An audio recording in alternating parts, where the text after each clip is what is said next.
3 नंबरला काय असतं, परत एकदा 1 नंबरला सांगतो काय असतं.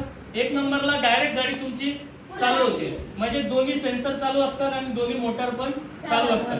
आपण याच्या विरुद्ध दिशेला घेतला तर ही मागे जाते आणि याच्या विरुद्ध दिशेला घेतला की ही गाडी पुढे जाते. ओके, हा ठीक आहे, काय होत नाही.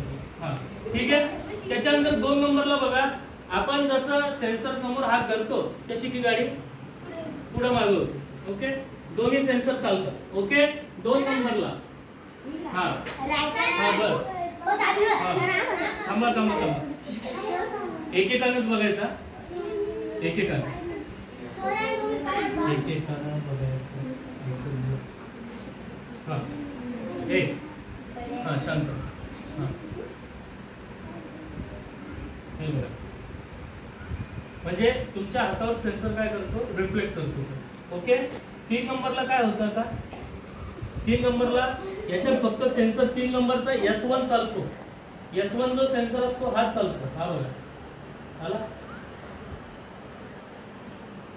S2 सेन्सर बघा चालतो का, फक्त हा या सेन्सरवर गाडी चालतो. ओके, आणि 4 नंबरला लक्ष द्या.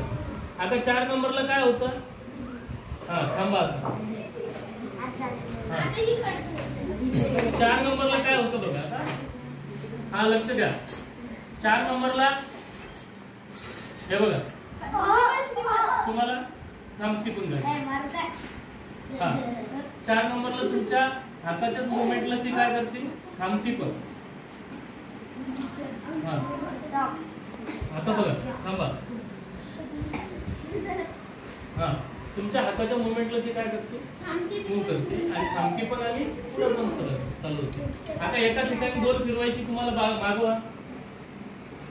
एकाच ठिकाणी तुम्हाला आता गोल फिरवायची समजा. चल मागवा सगळे.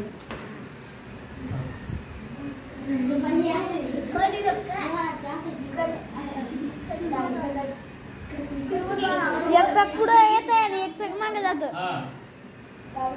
बरोबर आहे. आता उलटी फिरवायची आपल्याला. दोन्ही पुढे घेतलं, दोन्ही मागे घेतलं. बघा, करायला सोपं वाटलं, काय अवघड आहे का, नाही. फक्त असेंबल करायचं असतं. हे जेवढं साहित्य आहे तेवढं तुम्ही तुमच्या याच्यानुसार व्यवस्थित करायचं. आता मला सांगा, अशी एखादी गाडी तयार केली आहे की नाही, आता याच्यावर नुसतं काय केलं, ते पूर्ण बाकीचं पार्ट त्याला जोडले की काय तयार होतो, आपली ऑटो तयार होतो, एक गाडी तयार होते, एखादा रोबो पण तयार होतो याच्यात. ओके ओके, ठीक आहे, स्टॉप. ओके, कळलं तुम्हाला.